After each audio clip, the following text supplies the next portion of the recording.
Now, from WYDC TV, this is Big Fox News at 10.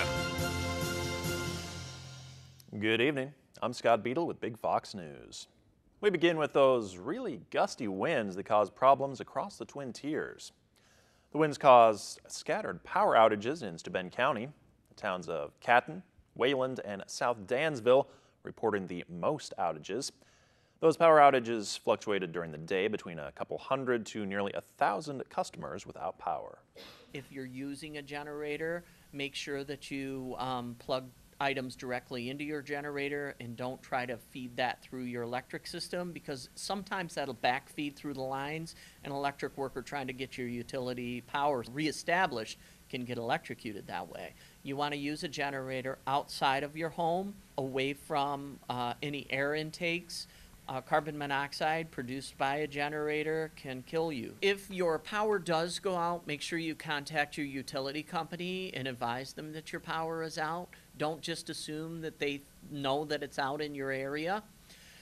Sometimes restoration in these windstorms can take a while because the wind is so strong that utility workers can't get to the lines or are not able to work in their bucket trucks. So they have to wait for the wind to subside before they can start restoration. So you may be without power for a substantial period of time.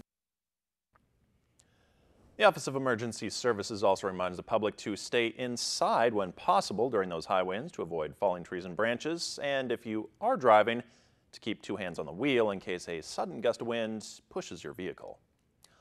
Also, the New York State Department of Transportation is reminding drivers to treat dark signals as all-way stops.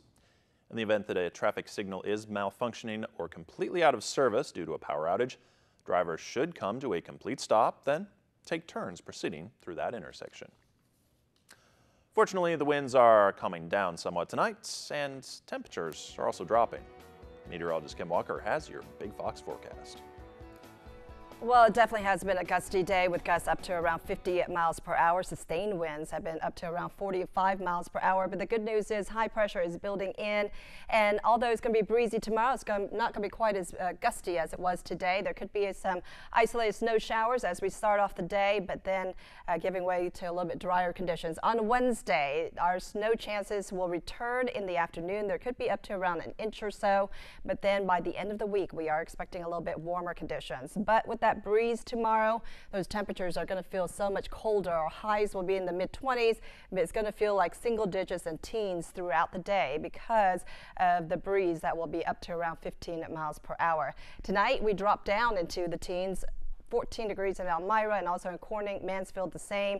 Isolated snow showers early in the morning and then mostly cloudy conditions throughout the day tomorrow, and it's going to be breezy with winds up to around 20 miles per hour. Snow chances return for your Wednesday. Temperatures cooling down to around, or I should say staying cool, 27 degrees. So we're not going to be above freezing until maybe on Thursday, right around the freezing mark, 32 degrees, and then we warm up into the 40s as we head into the weekend. We are expecting another cold front to come through by the end of the weekend, and so those temperatures will start to drop again. So even though we're going to see rain on Saturday, it looks like we're going to see the possibility of snow on Sunday with highs only in the 20s. Scott? All right, thank you, Kim. High winds are causing problems elsewhere in New York, too. On the shores of Lake Ontario, wind has been kicking up snow and causing high surf with big waves spraying water into the air and, as you see, leaving behind a fair amount of ice. And in Syracuse, crews responded to St. Joseph's Hospital where the winds knocked down some scaffolding yesterday. That briefly knocked out power in that area.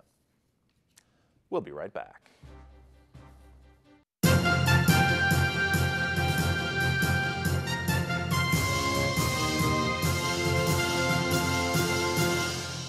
A Lindley man is behind bars after a domestic incident and a standoff over the weekend. He's been identified as Michael Sawyer. State police were called to a home on Welty Road on Saturday night. Police say Sawyer refused to surrender, leading to a several-hour standoff. Well, he eventually did surrender and is now charged with kidnapping and assault. No other details are being released at this time as police continue to investigate. New York State is now issuing identity cards for people with intellectual and developmental disabilities. Those free ID cards are designed to help police, firefighters, or other emergency personnel to interact with people who might not be able to communicate effectively. These cards explain the carrier might have difficulty understanding, following directions, or communicating.